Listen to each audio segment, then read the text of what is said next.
steps into it. Pass is caught. Diggs! Sideline! Touchdown! Unbelievable! Vikings win it!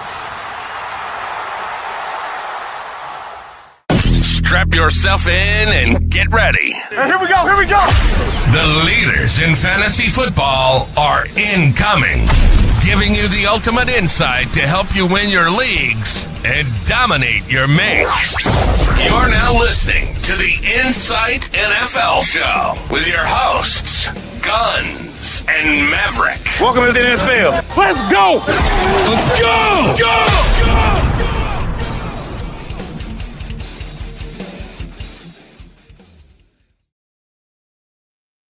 Hello and welcome to another week of the Insight NFL podcast. We have got our first week of playoffs among us. Maverick, you and I are head to head in the Dynasty of Insight. I'm of course knocked out of the redraft, aka the League of Insight. So this is all I care about now, and I am going to avenge my lack of playoffs in the redraft by winning this Dynasty comp. Yeah, I'm in trouble in that dynasty comp. I sort of drafted at the start of the year to probably compete in a couple of years, but it's turned out that guys like J.K. Dobbins, Jaden Reed, I suppose for the most part, has been okay. Players that I've sort of drafted for the next couple of years has sort of popped off this year. So, look, I'm not expecting much, but we are here for a reason, I suppose. So we'll see how we go. Barring a complete meltdown from my team, I should, emphasis on should, get the job done. But crazier things have been known to happen, haven't they? They have. And in our League of Insight, I've actually got the brain this week. So I'm actually licking my lips at that matchup, to be honest with you. There's not many matchups in that league that I'm worried about, but I've had 6 losses this year, and look, let's be honest, only probably 4 of them I probably shouldn't have lost because of a high scoring game. So we'll see how we go. I think I've got the best list by a long shot, but again, it's fantasy football. 1 injury, 1 bad game, and you're on the back foot. That's right, and you don't want to lose you don't want to win by too much if you're going to beat them, because otherwise you'll upset the Insight boardroom a lot, and that could get you kicked off the show. Yeah, I'm trying my hardest to beat Brain by a lot. We've made that a real focus point in our team meeting at the unwanted DAC picks this week. So yeah. All right, well let's look at some start sits and get you a victory by a landslide and free up your schedule next year. So the first game, we've got the Rams and the 49ers. 7-6 plays 6-7. If the 49ers lose this, they're they're certainly out of contention to win the division and therefore won't make playoffs. However, if they beat the Rams, they'd probably go one step further to ending any speculation about who will win this division. So in the sense that the Seahawks, worst case scenario, maintain a 1-game lead over the Rams. And best case scenario, they've got a 2-game lead over the Rams with three weeks to go. Now, key things in this game, let's look at the 49ers running back room. Isaac Guerendo is still questionable. He hasn't practiced, but they haven't ruled him out yet. You'd think that's got to be a positive sign for him. But, as always, roster the handcuff. Just roster the handcuff. Patrick Taylor was like my number 1 waiver priority this week. Again, another sentence I didn't expect to be saying this year. But the playoffs, you got to have the backup running back at the 49ers. You've spoken at length about how important handcuffs are in the playoff times. This is no exception. Yeah, it is. It definitely is. And I think Guerendo is going to be out, mate. It's all trending to be out. I think they're just playing a bit of funny buggers in this game and probably don't rule him out until like a an hour or two before the game or something like that, or maybe even wake up in the morning. But he won't play, mate. If no practice all week, that's pretty much as good as out. So, yeah, Patrick Taylor will probably be the lead back. But again, we're about 5 running backs deep here. We're talking about handcuffs, sure, but how deep can you go when we talk about the 49ers running backs? It's just ridiculous how deep we're talking here. But yeah, again, solid scheme, solid offensive game that they've got, and a solid offensive line too. So if you're in a spot where you do need to start Patrick Taylor, then look, I think he's got a safe floor. The ceiling might be questionable, where what he can actually do, but he's probably good for a rushing touchdown, I'd imagine. Yeah, I would say he's a touchdown dependent play, sure.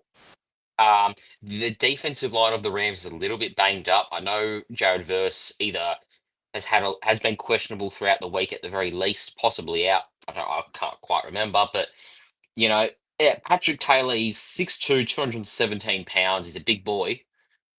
Um, I would presume, and this is purely off just the past backs that have featured for the 49ers, they don't do committees. So it'll be the Patrick Taylor show if Garendo's out. Um, I think you could it's probably a safe score to lock in a flex position if you're looking for if you've got a questionable call. I think you lock in Patrick Taylor this week. If Garendo's out, of course. Uh, I just don't think it's gonna hurt you playing him. I think he'll still get at worst 9 points. Yeah, I don't disagree with you, mate. On the other note, in this game, I think Jawan Jennings is a really solid play this week against I think the Rams secondary is pretty questionable as well. They're not that good. I think they're like the seventh worst team in the league in explosive plays. So I can see Jawan Jennings being a real focal point of the offense. Him and Kittle, might I add, in probably a pass heavy 49ers game in this one. But it is meant to be raining, I've heard, so that might slow it down just a little bit. But yeah, I do think Jawan Jennings and if you take the Jawan Jennings game out in the snow away and the one with the backup Brandon Allen, he's been very, very good when stepping in for Brandon Ayuk. So, yeah, I mean, last week 2 touchdowns. The week before he had one. The week before he didn't have no snow and no backup QB was another one. So, I think he's going to have a very high target share in this one. Yeah, Juwan Jennings feels like a pretty safe week to week play now that he is essentially the wide receiver one in San Francisco. Uh, mm, I you struggle to see a week where he doesn't go above. What am I trying to say here? His floor would have to be around 14 or 15 points week to week now. I like the sound of that. Yeah, I'm hoping that's the case. I mean, you even I'm look at banking on him. you even look at the last. I don't know. Let's go with the last 3 games he's played in. Of course, in normal circumstances. Yeah, 16.3, 25.1, 28. Right. So you're looking at again. It's probably off the top of my head. It's an average in the early 20s. So I just think you've got a pretty safe play. Yeah, you play John Jennings every day of the week. Yeah, and then on the other side of the pill, or the other side of the field, should I say, in terms of Debo Samuel, um, that's a real risky play at this point. He's had a shitload of drops coming into this game. Look, great matchup, but I just don't know if you can trust him. He's been off for, I don't know, 6-7 weeks now. So it would be a real desperate play if you were to play him. But I like the matchup. He also got community noted on Twitter, so Yeah. that's if that's ever a sign not to start him. I think you take that and you bench him. Puka Nakua, I mean, obviously he's an every week play. Had a massive week last week. You'll notice he's the cover on this week's episode, but I mean the dude's just a freak. Like he just pumps out. It's just catch after catch after catch after catch. On paper, it's not a great matchup for him, but who cares? It's Puka Nakua. Yeah, I don't think it matters sort of what matchup he sees at the moment. He's that good. So yeah, look, I mean, he could be in for a big one, albeit it's a tough matchup for him. But again, it just doesn't really matter. He's already torched the Eagles cornerbacks, and they're meant to be pretty much the bee's knees of football at the moment. So yeah, he's already torched them. So I don't know why he wouldn't be able to torch these guys as well. So yeah, he's never week starter every day of the week. Cooper Cup probably the same thing, and Kyron Williams as well. Obviously another tough matchup there for him, but I think they should all be fine. This is potential to be a real nice game, and a shootout really could be a really good fantasy day for all involved. And good viewing for us for a Friday lunchtime game. That's always exciting. Let's look at the Cowboys and the Panthers now. In this one, the first player I want to talk about is Rico Dowdle. Um, Carolina, worst rushing defense in the league. There's definitely some stats out there. I'm going to see if I can find them quickly whilst talking. Yes, I can. So they've also given up the most fantasy points per game to running backs. They've allowed the most rushing yards and the most touchdowns to running backs. They've yielded 5.9 yards per carry since week 10 to the position, and explosive runs have come at a league high 18%. So, um, Dowdle's a smash start. Yeah, he would be just based off matchup for sure. Yeah, it's again, we just don't know what Cowboys unit's going to be showing. There's still no Zach Martin. He's out for the year, but yeah, I don't think it really matters too much when you play against this poor of a run defense. CD Lamb, same thing, still carrying that shoulder injury, but he'll probably play through, and again, probably has a really nice matchup as well.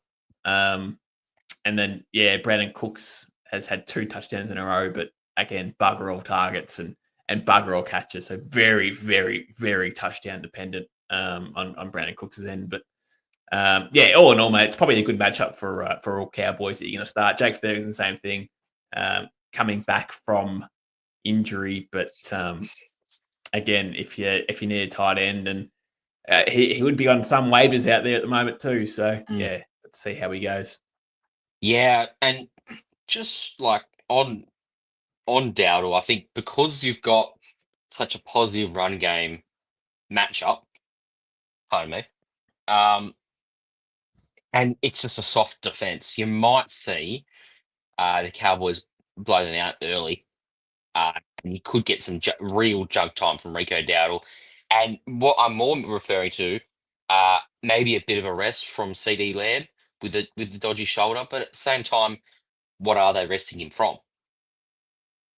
Yeah, that's the thing. And look, to be fair, he's been playing through it anyway, and dominated last week against the Bengals. So it doesn't really matter too much. He's going to play. He's just not practicing, or limited in practice, should I say. So that's pretty much the only setback that you'll see in CD Land. But on game dates, it's full system go, really. Yeah, and another guy who will be full systems go is Chuba Hubbard. Now, obviously, we spoke about on Monday, Jonathan Brooks has torn the ACL in his knee, the same one that he tore this time last year. So he probably misses a similar length of time to what he did, if not more. I would, again, presume he's out for the 2025 season. But back to Chuba Hubbard, I think this makes him an RB1 for the week for a few reasons. He's been an RB1 4 of the last 5 weeks. Uh, he's finished as an RB1, I should say, in 4 of the last 5 games he's played. The Cowboys have allowed the second most rushing touchdowns to running backs. Dallas has also given up the 5th most fantasy points per game to the position. For all these stats, as well as the form that Hubbard's in, either as much of a start as what Rico Dowdle is for me. Yeah, and now that there's no Jonathan Brooks in the area, in the arena area, postcode, whatever you want to say, mate, not only just is Chuba Hubbard an RB1 for this week, he's probably an RB1 for probably the foreseeable future. He's been in such good form that you imagine this form will just keep going, really. And I know some people in in Dynasty Leagues a couple of years ago drafted Chuba Hubbard to be CMC's handcuff, and look how that's turned out. So, yeah, no, he's awesome. He's been playing really well. Bryce Young, I think, is it's a big game for him in this one. I think the Cowboys' defense is still pretty shit. They just lost their linebacker in Overshawn as well, so that's a big loss. So yeah, I think this is probably, if I'm a Cowboy supporter, which I am, this could be an easily dropped game, and the Panthers could win this. I don't think I have to pill start Yeah. Leggett though. Thielen's probably the only one you'd have to. You'd probably start him, but the rest of them, I can't back in David Moore or Leggett at the moment. Nah, fair enough. Chiefs Browns. This is shaping up to be a one-side game on paper. However, you know, the Chiefs will make this game really hard for themselves, and then they'll get out of it with the Devil's magic, of course. So in this one, I mean, the pattern continues. I like Jerry Judy. Like he's been on an absolute tear. 5 catches, 64 yards, and a touchdown last week. Backing up his 230-yard game against the Broncos in prime time. He's done it against the Broncos and the Steelers in back-to-back games. That's 2 of the top defenses in the league. So for me, after seeing that, for me, there's no reason not to start Jerry Judy this week. Yeah, I agree. I agree, and especially in a pass-heavy Browns offense too. Jerry Judy at this point is pretty much a smash start every week under Jameis Winston being the quarterback. So, yeah, there's a healthy target share for all wide receivers. I think Jerry Judy comes in this game as like 5th, I think it is in yards.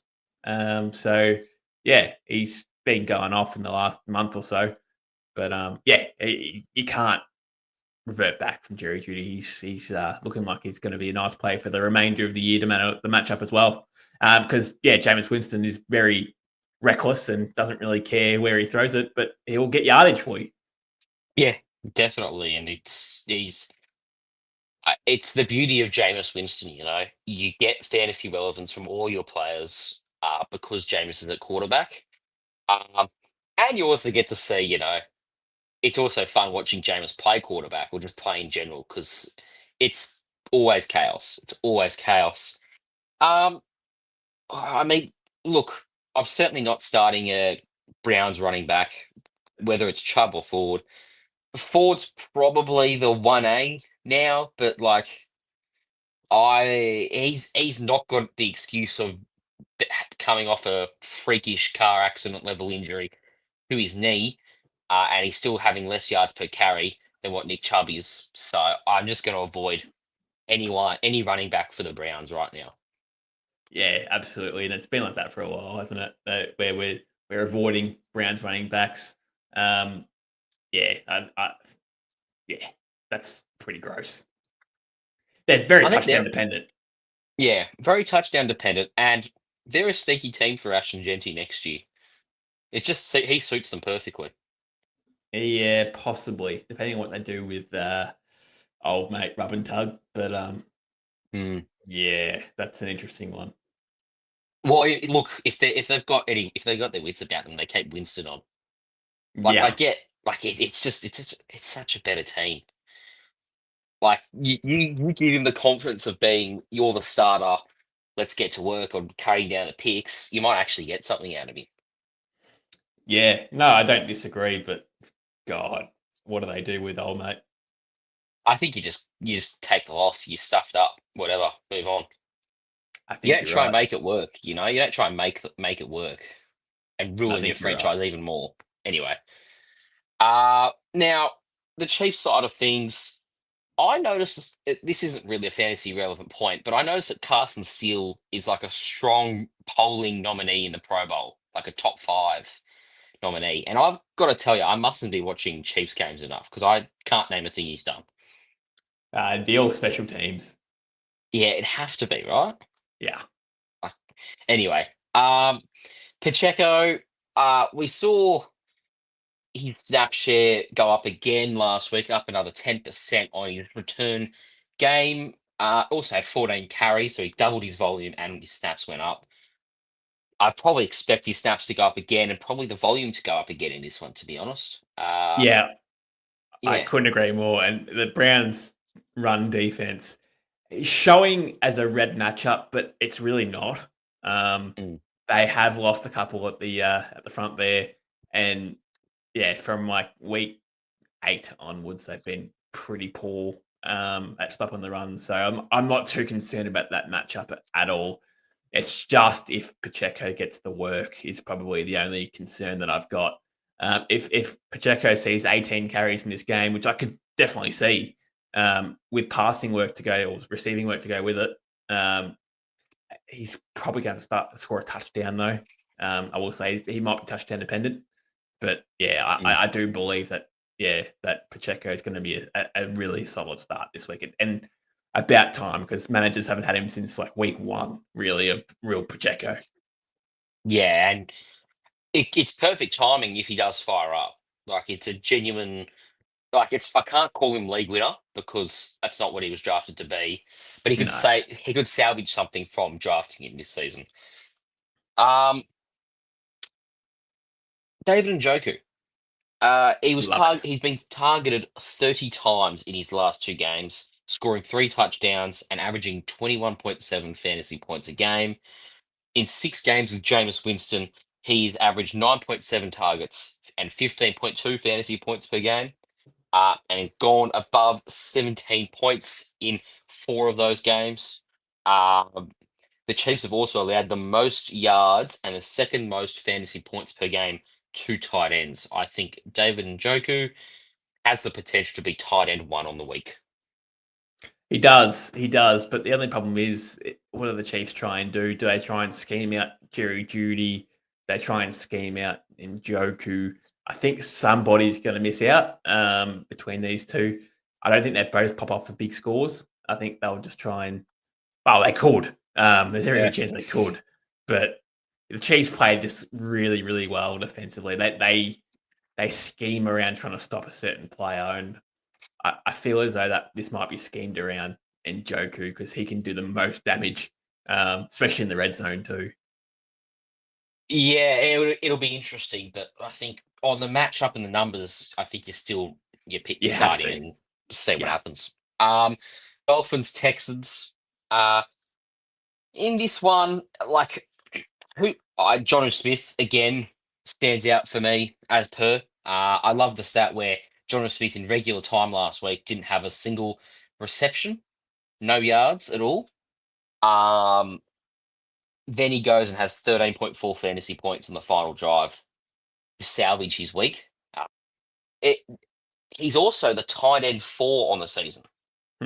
Uh, and in each of his last 4 games, he's averaging 21.6 fantasy points. So we're looking at a very, very high feeling tight end this week. And I don't really expect it to stop against the Texans. It's not an incredible defense. No, the secondary is pretty poor, if I'm being honest with And you. and they lost Petro for the season as well, the Yeah, safety. yeah, yeah. The secondary is pretty poor.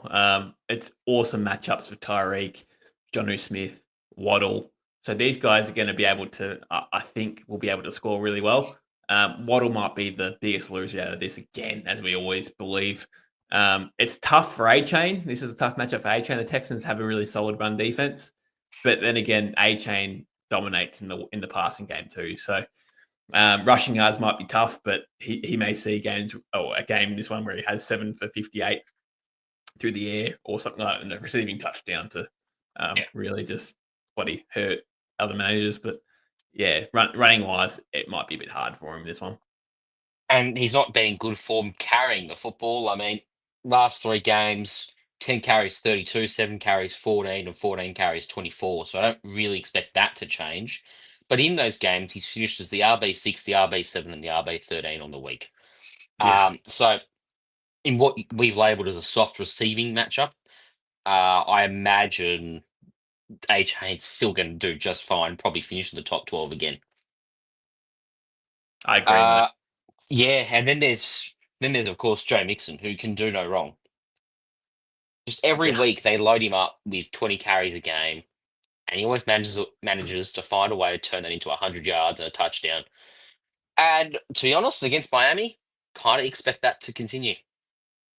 Yeah, I agree. I agree. I don't really expect much to really change with Joe Mixon. Tank Dell is pretty much a non-factor, and with Yeah. how bad that Stroud's been this year as well, they're leaning on Mixon more and more week to week to try and just make him pretty much a bell cow running back. So absolutely agree, mate. The only thing I'd say is Nico Collins has a relatively hard matchup in this one, but uh, again, he's a must play at any point during the year, and you just back his talent over anything else. Yeah, and the only problem will be is that I think CJ Stroud will struggle in this one. Yeah. So further on to this, he's only top 20 fantasy points once this season and averages just 11.4 fantasy points per game since week 7. He failed to deliver even 15 points against the Colts, the Lions, the Cowboys, and the Jags. Um, I just don't. And then you couple that with what's been a good passing defense from Miami. Um, I don't think you're going to see a lot from him. In saying that, it is Nico Collins. It's hard to justify sitting him. You probably can't sit him. Um, you just got to hope that CJ Stroud figures it out.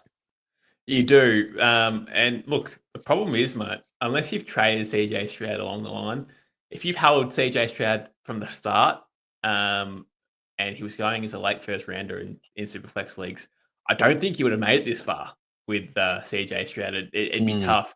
But if you did, mate, why would you start him? Like, unless you've got like Sam Darnold or something like that to bring in, I think he's a better option. Um, I think a lot are a better option than CJ Stroud at the moment because, again, there's no rushing upside with him. There's no rushing TDs with him.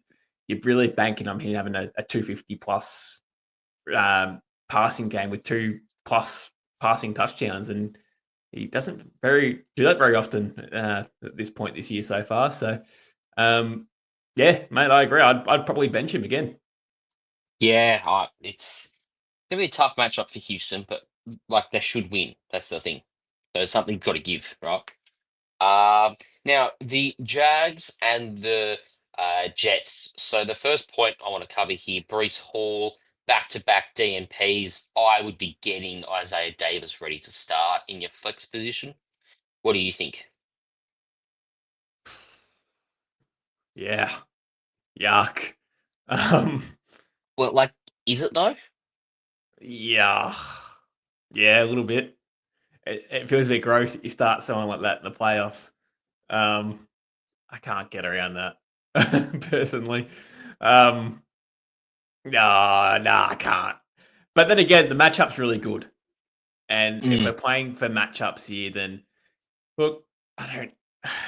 He's Yeah, startable. Maybe I should rephrase it. He's startable.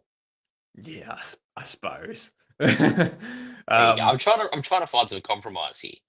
yeah, I've got a lot of vomit in my throat at the moment, in my mouth from thinking about it, to be honest with you. But again, we're talking about a juicy matchup. So I suppose, but again, mate, if we're talking about juicy matchups, we're talking Devontae Adams and Garrett Wilson here. They have got a very juicy matchup. I expect it to be very pass heavy against a really, really crappy Jags defense. And yeah, I truly believe that this will be the week where both Garrett and Devontae will pop off together. Yeah, I'll read you some stats here. The Jags have allowed the fourth most yards and fantasy points per game to wide receivers. Um, it hasn't been one or the other, really. Like, I'm sure Garrett Wilson's probably been the number two behind Devontae Adams, but like they've both done pretty well. Um, I'm gonna say that you've got to start both of them, especially Devontae Adams this week. But yeah, I can't find any flaws in either of their cases. No, you can't. And yeah, as I said, if you have to start Isaiah Davis, I suppose you have to do it. Like it's fine, but he was at 4 yards per carry last week. I guess that's okay. It's a passable number, but yeah, if we're talking Isaiah Davis, just to go back to that, then the matchup's there for him. So I think you start all you can start all Jets players if you wanted to. I still can't get around Isaiah Davis personally, but matchups there. Yeah. Jags side of things, like we saw Tank Bigsby handle the bulk of the carries, but we also saw Travis Etienne thrive with some passing work, 4 catches, 50 yards. I don't know how you want to read into this, but Mm. I think, you know, neither of them are truly startable. And the main guy to have a look at in this offense is Brian Thomas. It all depends what Jets outfit we get out here. Because I'm looking at this game thinking, all right, well, how are they going to stop Garrett Wilson and Devontae Adams and probably the whole offense if Brees Hall plays? I don't know if he does or not. Probably doesn't. But if he does, then I don't know how they're going to stop the whole offense. And then then you look at the other end and go, how's Mac Jones going to keep up with these guys as well? Because you'd imagine that the Jets can put on quite a few points in this one. But yeah, Mac Jones is a goddamn shit player. So then we're talking about the running backs, as you were saying. If the game script's not there, then Bigsby is pretty much out of the game. And then that sort of brings in Eddie in for the passing work. But what's his ceiling in the passing work at the moment? It's like 8 or 9 points. So it's really hard to really get around that, isn't it? No, I don't think you can start either of them. Uh, However, if I don't think Bigsby's got an injury designation, but that's what it would take for me to start Etienne. Or Bigsby, one of them has to miss. But Brian They're Thomas, both like it's benched, aren't been, they?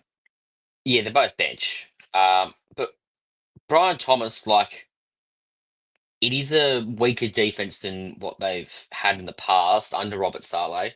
Now, obviously not under him anymore, but I think obviously, if where you've drafted Brian Thomas, he's not in a position where he even you need to start him because of what you invested in him. Um, you can, but I think you would start him in this matchup personally. Game script, I think it's going to be very pass heavy because they're going to be down by a lot early. And this is really having a lot of confidence in the Jets here to actually put on the score and just be half decent, I suppose, which they haven't been all year, let's be honest. But I don't disagree, man. I think Brian Thomas is probably the only one. Ingram's hard to get around to at the moment, just due to the poor QB play, really. Mm. But if you had to start Brian Thomas, I don't hate it. I don't hate it.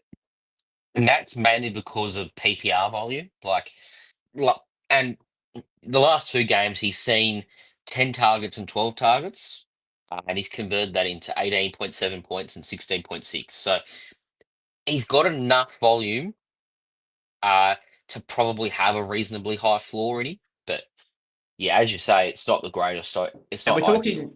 we're talking with no other there's no other receivers there at the moment either. So it's just pretty much him and Ingram. So, you'd expect Brian Thomas to get peppered, but God, the quality of pill that's coming his way is going to be disgusting with the way that Mac Jones throws that ball. So that's just where Mac Jones is at in his life, and he'll be a backup for the remainder of his career. At best. Yeah. Commanders Saints. Now, the big thing out of this is that Derek Carr, I don't know if he's been officially ruled out yet, but Yeah, Glenn. I think he would be. I Yeah. think he's definitely not playing. So it sort of seems as though Jake Hayner will start at quarterback and not Spencer Rattler. So they clearly thought earlier in the season, let's see what we've got with Spencer Rattler. Could he be our starting QB of the future? They said no. And so now they're like, well, if we're going to shut down Derek Carr, let's tank for an early pick. So let's go and start Jake Hayner uh, and try not to win. So following on from that, it's a completely different game in terms of, I say completely different. It's a whole nother new quarterback, and we don't know how this affects mainly one guy, and his name's Alvin Kamara. We saw how it affected him when he was under Spencer Rattler. He barely could get anything going.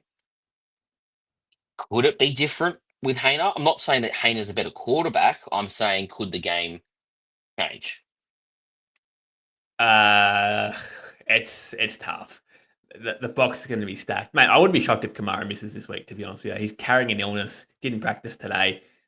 Look, it's only an illness, so he's probably going to be okay, you'd imagine. But again, we're talking about a team who probably wants to lose a game, and they'll probably lose a game anyway, let's be honest, if he plays or not.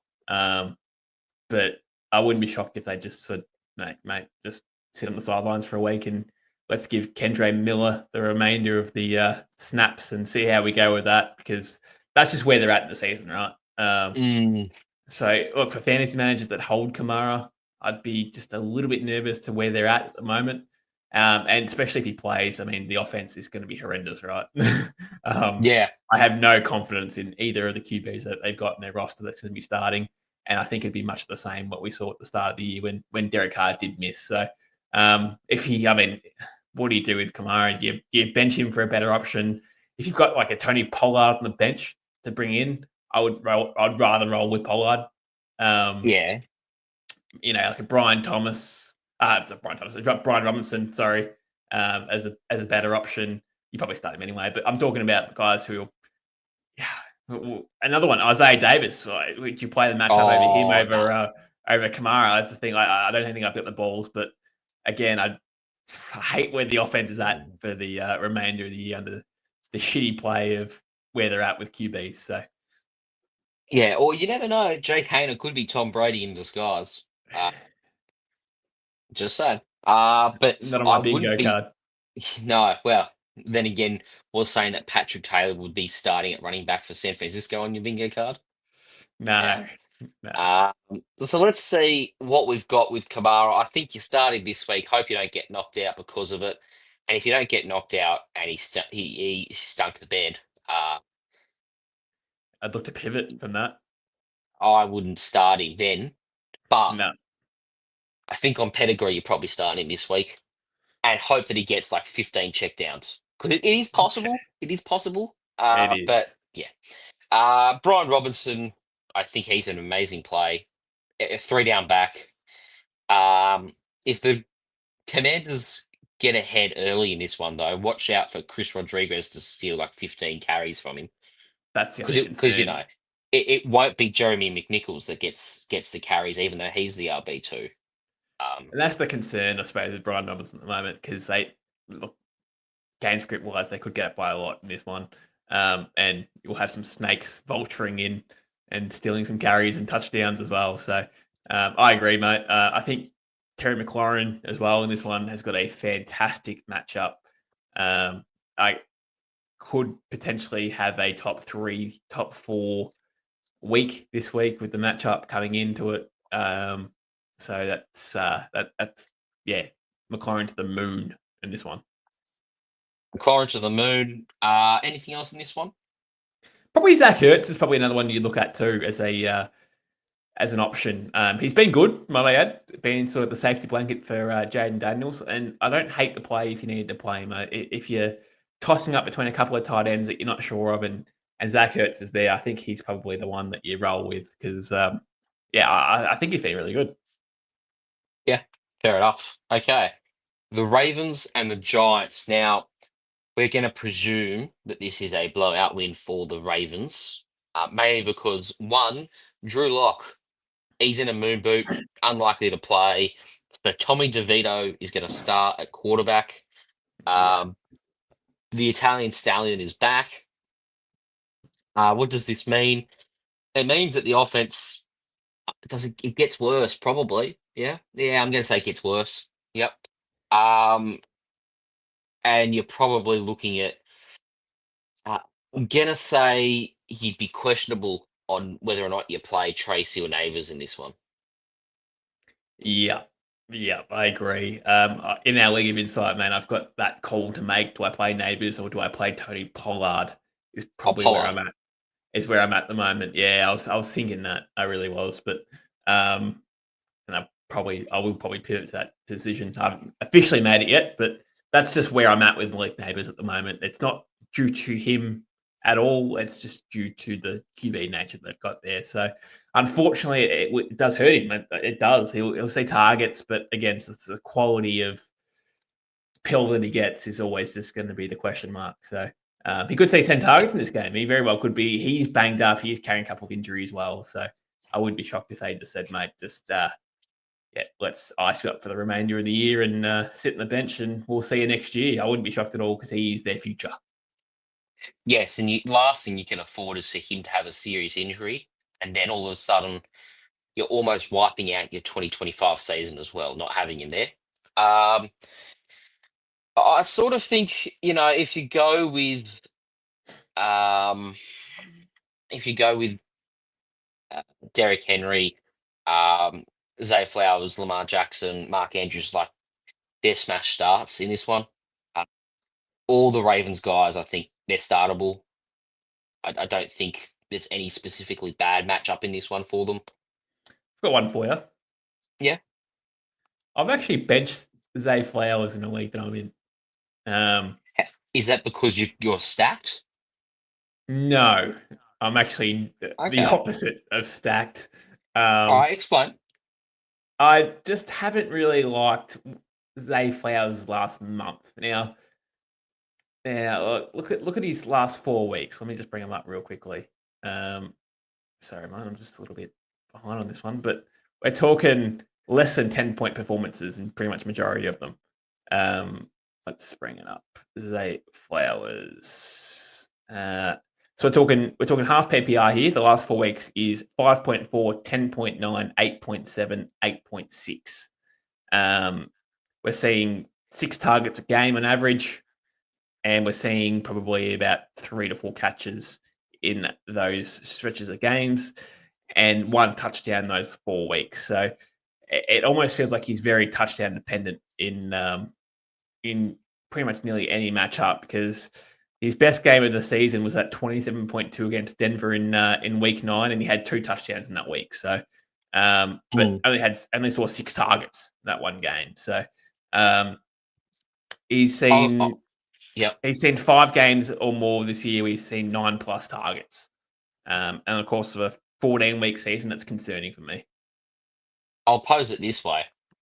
Do you think he scores a touchdown against the New York Giants? No. No, you really don't. Okay. I think he does. There you go. And so on Yeah. that basis, I'd be happy to start him. Yeah. The other concern I've got with Zay Flowers, though, is it'd have to be a long ball touchdown or something like that, or he's in motion because he's 5'9". Hmm, he's made it work in his He career. has. He has, but So it's not I'm not nervous great. about that. He's had 9 receiving touchdowns in his career. Yeah. Challenge It's what, years. 1.5? Smith and Jigba wouldn't have much more than that. That's what I mean. So chances are he probably won't have a touchdown in this game. I'll say he does. I'll say he does. There you go. Bengals, Titans. I mean, look, Jamar Chase is the man right now. He will finish as the wide receiver 1. Um, I like he's so good. He's almost defied T Higgins right now. Like, the need for T Higgins on this offense has almost been muted by just Jamar Chase really establishing himself on the same level as JJ. Like, we thought he was thereabouts. We grouped him in that, but like it's those two at the top now. It is, yeah, it is. Especially when Jamar Chase is playing with that fire in the belly for that new contract and wants to be paid higher than Justin Jefferson too. So, and especially with the way that Joe Burrow's been playing on top of that too. So, you incorporate all those factors, and obviously the talent level is just immense. So, yeah, absolutely. Look, it is a tough matchup for him this week against the Titans. The Titans aren't too bad defensively, but again, Jamar Chase is matchup proof anyway, so it doesn't really matter. I mean, these two, they're going to dominate the league for years to come. Him and JJ. It's Oh just a yeah, ridiculous pairing, and him and Burrow. Like, Jamar Chase is a stud. Obviously a must start. I will ask you this though: what are you doing with T Higgins? I think you start him. I think it's been for the games that he's played, it's been pretty much all but positive, I reckon. So, I think there's a world where T Higgins can score well as well, and it has been. So, yeah, I just keep rolling with the hot hand of Joe Burrow at the moment, just distributing the ball left, right, and center, and yeah, I think it's fine. I'm going to read you out these scores: 26.7, 22.4, 19.3, 19, 24.3. Those are PPR scores for Chase Brown who is projected on Sleeper to score 19 fantasy points, and I wouldn't put it past him in this one. It's an amazing matchup against Tennessee. They haven't been great on the ground. Mm, yeah, wow. Yeah, and I think much of it's going to be the same. So the big three, the Bengals, again, we just have been eating all year. Well, again, when Tegan's been playing, but the big three there have been awesome for fantasy seasons. So yeah, who knows what Chase Brown is going to score?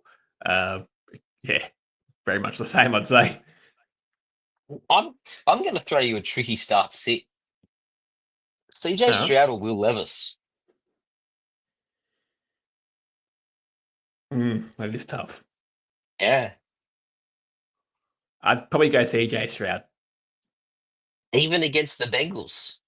Yeah, I think we've seen too much of shitty Will Levis, and that at least CJ Stroud doesn't have games where he'll score 4. Yeah, I'd be going Levis. There you go. I mean, the matchup's there for him. It is there. It's really there. Then again, the matchup was there for him last week. So that's the only mark against him. The matchup was there for him last week. But I'm gonna back him in. I reckon he has a bounce back game.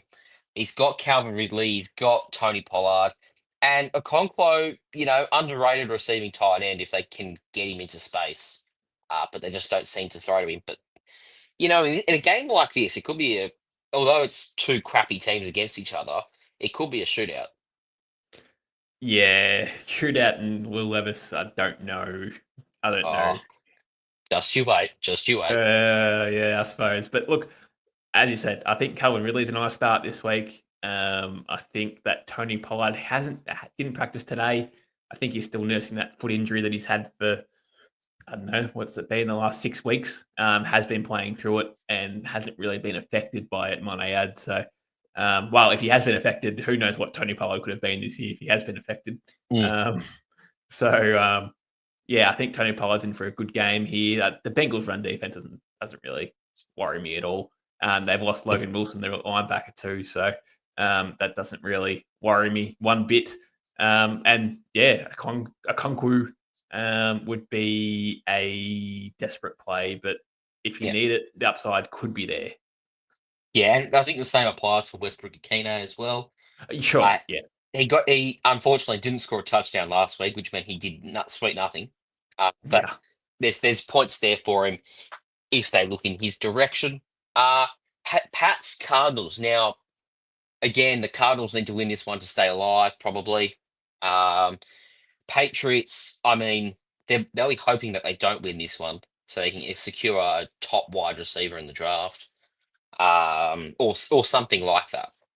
But actually, probably wouldn't be a top wide receiver considering they'll throw like 30 million at T Higgins next year. But it's not really on the point, is it? So I don't know what stands out for me this one on the Patriots side. I mean, what are your thoughts on Ramondre Stevenson? Is this is a solid matchup for him? Are you looking to start him? Yeah, I think the matchup's fine. Again, we just don't know what Ramondre we get week in, week out. I suppose that's probably the only downside to him. But matchup wise, I do like it. But yeah, again, if we're starting anyone on the Patriots wide receivers, it's probably no one. You can't do it. Hunter Henry's probably the only one you'd consider as a tight end. Yeah, Douglas has been the best one, and he's iffy to get double digits consistently. Yeah, that's all we need to talk about there. Kyler Murray, he continues his hot and cold season. I do think he'll have a solid game on the ground in this one. Last start, I believe Anthony Richardson had 48 rushing yards and a rushing touchdown. Not unreasonable to consider that a similar stat line occurs in this one for Kyler. Yeah, I don't disagree, mate. I think this is a solid matchup for pretty much anyone on the Cardinals roster in itself. The run defense at the Pats isn't really that good. So, yeah, Kyler's got upside there. James Conner has a really good matchup in this one too. So I'd expect him to have probably a 15 plus outing in this one. We're talking half PPR, doesn't matter which one. I think both are relatively safe, considering since he much passing work anyway. Limited passing work, I think it's fine. But yeah, the one that we're probably questioning if we start him or not is probably the Marvin Harrison Jr. question mark is probably the only one we look at on this one and question which Marvin Harrison do we see this week? Here, I've got a supporting stat in the case of starting Marvin Harrison. The Patriots have allowed the second most receiving touchdowns second most passing touchdowns since week 10. So they're up there in terms of receiving stats. I would positively guess that um, Marvin Harrison would have a pretty safe matchup in this one. It just depends on how much he goes up against Christian Gonzalez for. Yeah, yeah, and look, target share wise, he's seen 8 and 12 in the last couple of weeks. So target wise, it's there. But yes, I do agree that that matchup would be tough for him. But otherwise, if he doesn't see Gonzalez much in this game, then it's just all I'm seeing is green matchups. Yeah, I would err on the side of starting him personally. I think the Cardinals will work hard to get Gonzalez off him. Um, James Conner, uh, yeah, pretty safe start. Is typically just he reverted back to his bell cow ways last week. 18 carries for 90 yards. Also had 4 catches for 32 yards and a score. So, and 77% of the snaps. So I think we're back to the James Conner that's been for the majority of this season. So I think he's a safe start and just roll with him. Agreed. Yeah. Trey McBride, not much to speak on there. Safe as Trey houses. McBride is Trey McBride, mate. Yeah. Colts Broncos. This is interesting. Immediately, I'm thinking I'll sit Michael Pittman. Uh, Oh yeah, you know, I'll give you some stats here as to why. Uh, Denver has allowed a league low 7 touchdowns to receivers this season. Pittman runs about 70% of his routes out wide. So he might be affected by the Patrick Surtain lockdown curse. oh yeah. And you've also got the potential for Josh Downs to return. All of these add up to equal Michael Pittman on your bench. Oh, it has been for pretty much the whole season, I'd say. Um, he's been abysmal. But Riley Moss is probably going to be out the cornerback at the Broncos, so The he great will white hope. he'll probably miss. So that's probably a positive for anyone that owns Anthony Richardson. Because again, he comes into a really tough matchup in this game, but Riley Moss is a very good cornerback too. So that will bring in a backup and maybe give Anthony Richardson a chance to fling the ball around for more than 105 yards. Maybe he'll get 120 instead. But maybe that's what it will be. But yeah, we're talking the rushing work here from Anthony Richardson, and the last few weeks has been quite solid. So I'd probably expect that to probably continue, and you'd hope so because that's where his money is right there. And like you can see that they're calling more design runs for Richardson the last few weeks, like 10 carries, 10 carries, and 9 carries since he returned as the starter. Um, so I would be banking on that continuing in this one. For me, Richardson on the rushing value alone is just an every week start. Like just because the floor is high. It's probably 10 points most weeks, or close to 10 points, maybe. But you know, and the upside is that the passing defense is weak, so he'll throw for a few touchdowns. That's the upside. Jonathan Taylor, I don't like he's had a solid season, just not an outstanding season. You know what I mean? Yeah, What do you I make of agree. him in this one? Yeah, I agree on that, mate. I think what we were probably expecting from him at the start of the year was probably pushing top 5 running backs, especially with that solid offensive line as well. It's meant to be the best, or if not top 3 in the league in best lines. But Yeah, you still roll with him. Again, tough matchup for him, but again, I still see him having between 15 and 20 carries in this game. He just needs to score a touchdown, I suppose. Yeah, he should be fine in my eyes. But you started, of course. Oh shit, yeah. Yeah. Cortland Sutton, another one that you just automatically start. He's had a great season with Bo Nix under center, particularly the last, I'm going to say 6 weeks, where he's been consistent. He hasn't had less than 70 yards in his last 6 games receiving. So Yeah, solid. I think you just roll with him. He's going to be safe as houses. Um, Bills Lions. This is a blockbuster game, isn't it? Oh yeah. Oh yeah. Yeah. Oh yeah. Um, Oh yeah. Ja- Jared Goff, off the back of the greatest fantasy quarterback performance of all time. Um, I mean, look, Man, Josh Allen. obviously, a must start. Um, James Cook, you could make a case to sit him, but probably not because of his 3 down value. Hmm. Um, yeah, I don't know. With Cook, I think he's the key one here because Shakir, naturally, he's going to get some receiving yards just from them competing in this game. Coleman's not questionable. He is expected to practice fully. And Amari Cooper's not questionable, so they're going to have the full cohort. But I don't think that limits one of them specifically, and if it is, it's probably Amari Cooper. But I Coach. would say that. Sorry, Coach.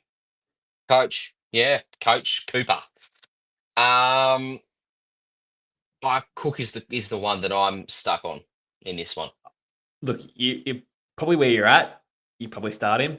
If you're in like deeper dynasty leagues where you've got a stacked roster and you're competing and you can avoid starting him, sure. I mean, in one of my dynasty league, I own Gibbs, I own Josh Jacobs, I own Derrick Henry, I own James Cook, Brian Robinson. So in that scenario, I would probably sit James Cook, but um, if you're not in that scenario and you're pretty thin on running back, then you start him obviously. But again, temper expectations on what we could see out of James Cook in this one because the Lions run defense is very very solid and they have taken a lot of souls this year. So um, unless it's through the passing work that he may receive, yeah, I would definitely temper expectations on what could be a limited James Cook outing yet again.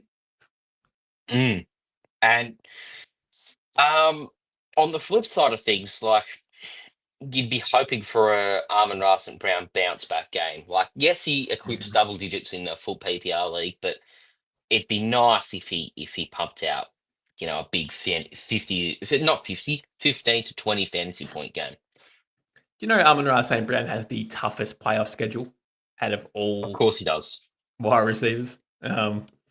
So yeah, it's hard. And look, the last 3-4 weeks haven't been on his side of some decent scores, really, have they? He's sort of struggled a little bit. The ball's getting spread around as what Dan Campbell loves to do. Again, temper expectations of Amon-Ra St. Brown, but the positive is that he can just pop off at any time as well. So just due to his talent alone, but God, it's hard to trust him at the moment. No, you can't. Well, yeah, it's hard to trust, but like it's Amon Ra. It You is. know, you're starting with somewhat confidence. You start him And you every just day of the week, yeah, yeah. but So temper expectations. yeah. Uh Gibbs Montgomery, nothing out of the ordinary expected from them in this one. They'll do fine. Uh yeah. Should we move on? LaPupa is probably the only one that I'd talk about. Oh yeah, he's a sit, right? I think so. I think he Yeah, is. as is probably Kincaid, if you can avoid it. Yeah. Returning from injury in this one, I think you could probably skip him. Uh Steelers Eagles. This is another great game, isn't it? 10-3 playing 11-2. Do we I see a quite world with like. this game where defenses rule? Yeah, I was about to say I quite like the defenses. Like I just don't think it's going to be a great game for particularly Najee Harris and or Jalen Warren. Because the Eagles have given up the fifth fewest fantasy points per game to running backs. Uh, they've also allowed the eighth fewest rushing yards and only 5 rushing touchdowns. So Najee Harris, who although has had a great season, has been, I'm going to say, fairly touchdown dependent this year for a big score. Um, Probably a sit. I agree. Him and Jalen Warren to me are both sits in this one. You just can't against the Eagles defense at the moment. They're locking down everyone. I can see a world where this ends. It's like a 17-10 Eagles win. Um, Mm. well, or Steelers win, might I add. I can see both things happening, to be honest. The way that Steelers are locking everyone down. But yeah, no, I agree, man. I think Najee's definitely a sit. George Pickens, I think, is already ruled out. If he's not, He's out. Yeah, he's already he's out. out. Yep. So he's yeah, they're going to struggle in offense without Pickens, and I don't know. Does the Muth get going? The Muth probably gets the biggest beneficiary again from this, but you got Caleb Austin in the house. You've got what else you got there? Van There's not Jefferson, Van Jefferson. Like there's not much there that you can really roll with. So Ben this will Skowronek. this probably hampers Russell Wilson's game in Superflex Mm. leagues. Yeah, I wouldn't be starting him. You saw what happened last week. I'd be copying pasting that sort of stat line. Now, on the Eagles side of things, I mean, Jalen Hurts is going to run. Like, if he can't throw to anyone, he'll be scrambling. And if the pass isn't on, you can bet for your life they'll find a way to get the run going. They just always Mm. do. Take on Jalen Hurts, like you can be a good run defense, but they're going to get something on the ground. So for me, Saquon Barkley's a start, and Jalen Hurts. He hasn't been a great passer anyway the last few weeks, and he's still put out pretty good fantasy scores. So I'm going with him again. Mate, I can't believe you just said on a live podcast that you think that Saquon Barkley is a start. We're just pointing at the obvious. Yeah, I know. But I'm like, it is Pittsburgh. It is a great run defense.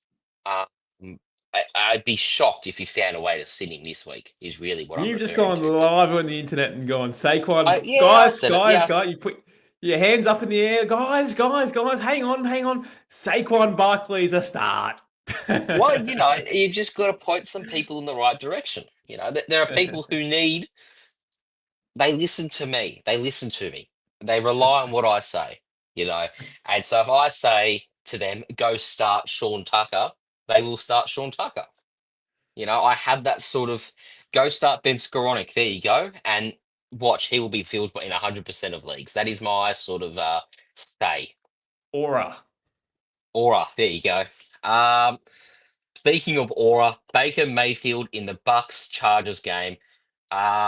Just Baker Mayfield. Period. His aura is amazing. But in this game, I want to look at the running backs for Tampa. Uh, Bucky Irving, non-participant. It's a limiting injury. This one, the back and the hip. Did you see the pictures of him after he ran for like 150 yards, where he was like walking around like a grandma with a massive plaster around his back? Like you have to think that with the running back depth they've got in a division where no one's really pushing against them. Like although Atlanta sit at 6 and 7 and technically are there or thereabouts, um, they're losing games themselves. They don't look like winning a thing right now. So maybe, just maybe, and I hate this because I have a lot of Bucky Irving shares. Maybe they should sit Bucky Irving.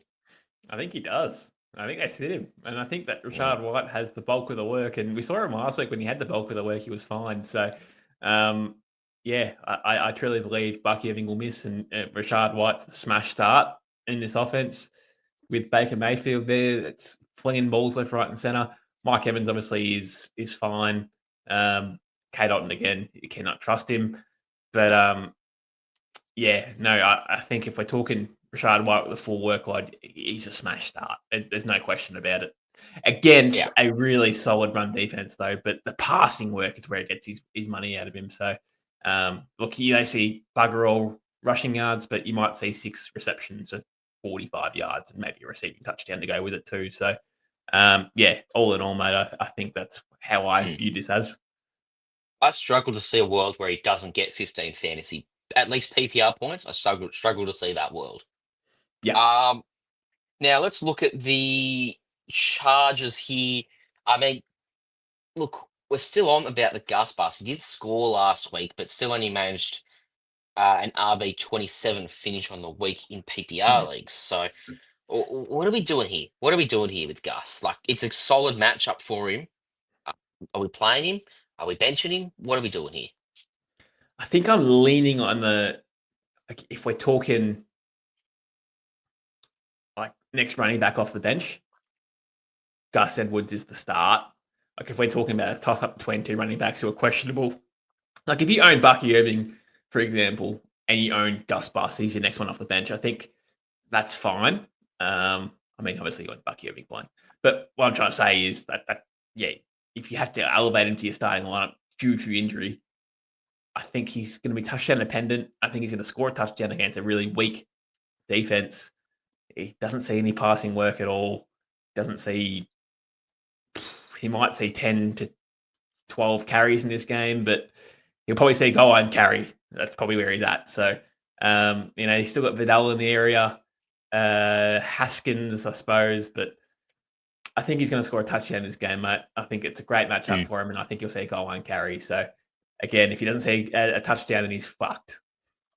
Yeah. If McConkey suits up, he's a smash start in this Yep. one. Not only is he the wide receiver one, he's the wide receiver one by a long way on this team. A long way now.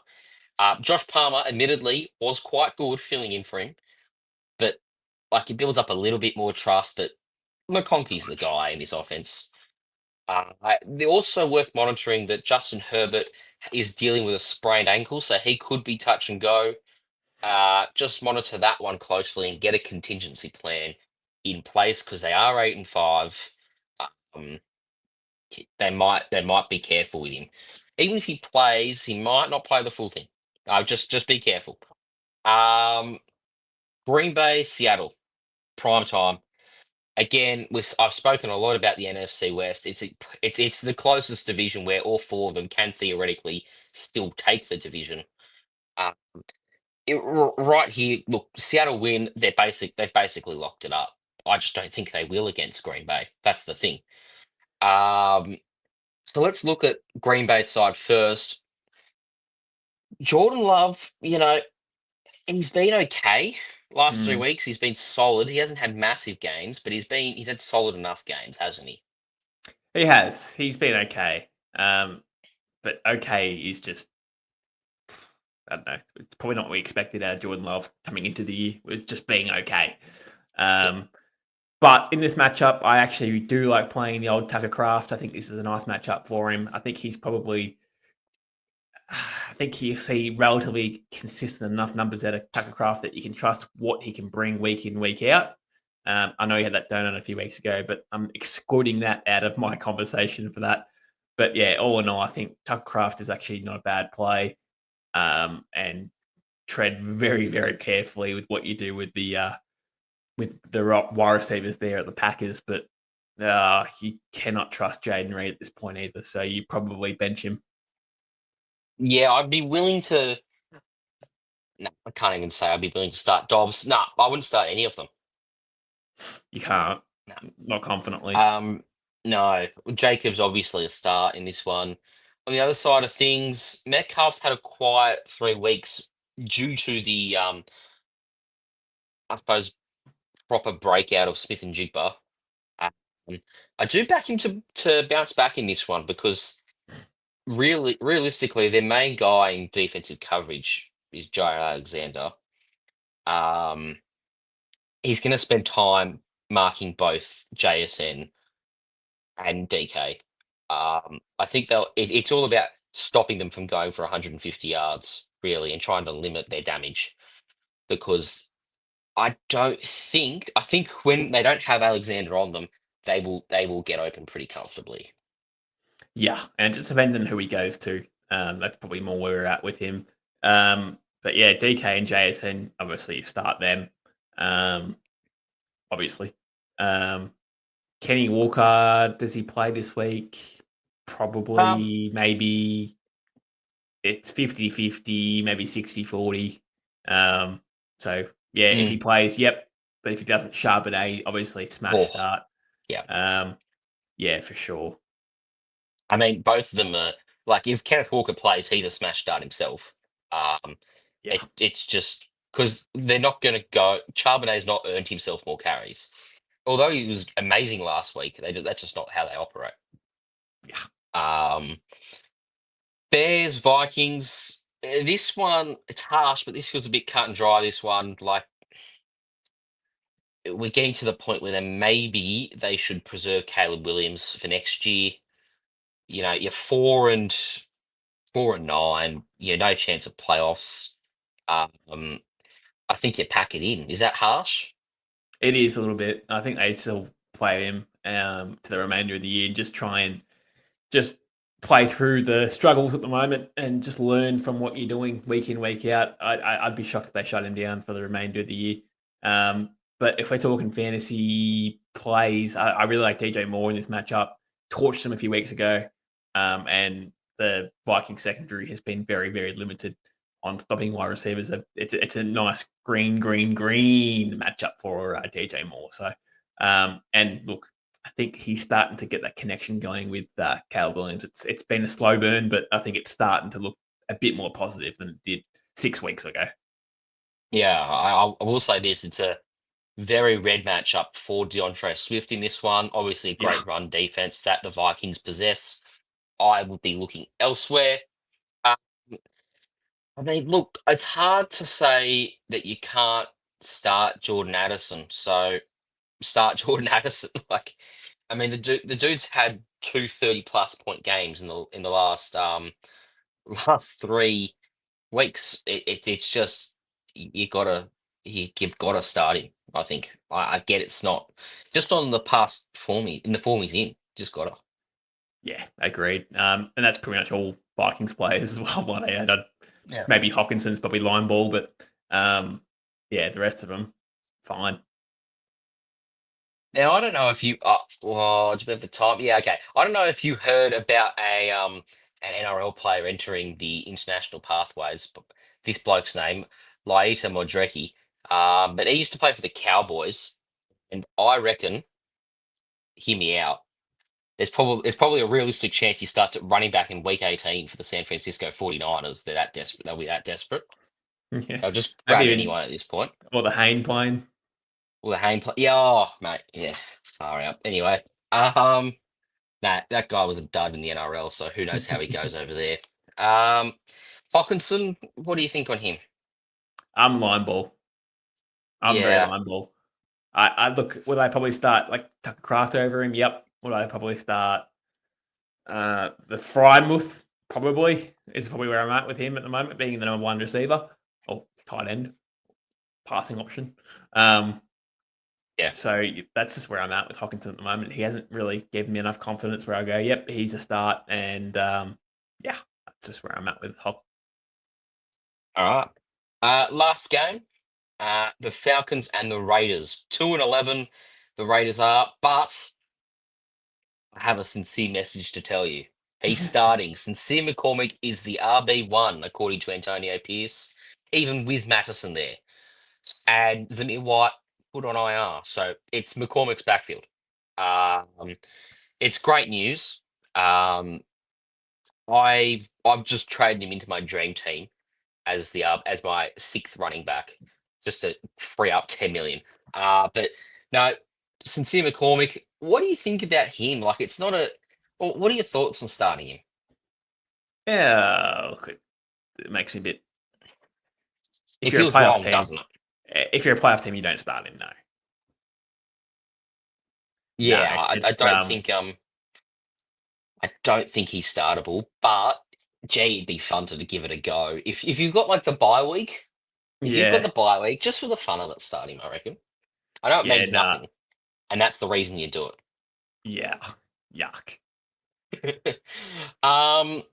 Kirk Jacoby Cousins. Myers, though, he's got Sorry, yeah, you go. Jacoby Myers, and this has got a juicy matchup. I think he's got one of the best matchups of the week.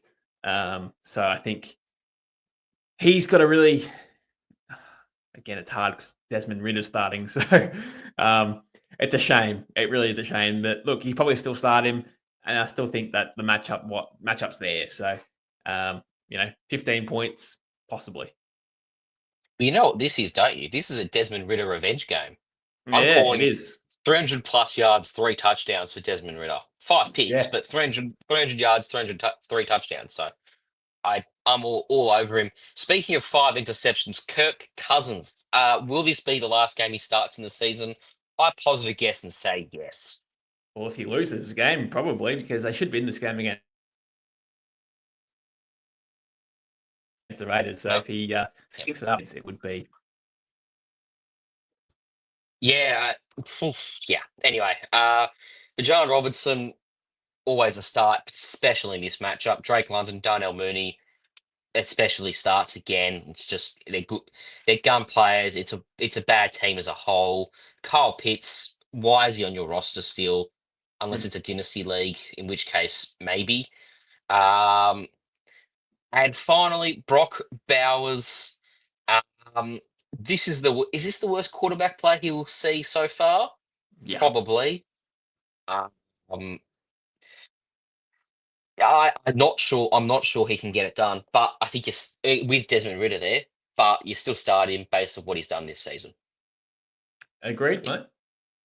Alrighty. Well, that'll probably do us. I don't think I've missed any games in there. No, it doesn't look like it. Yeah, we'll catch you on Monday, where Maverick will be in tears because I beat him in the Dynasty of Insight. Hopefully. Hope not. All right, we'll catch you Monday to recap the first week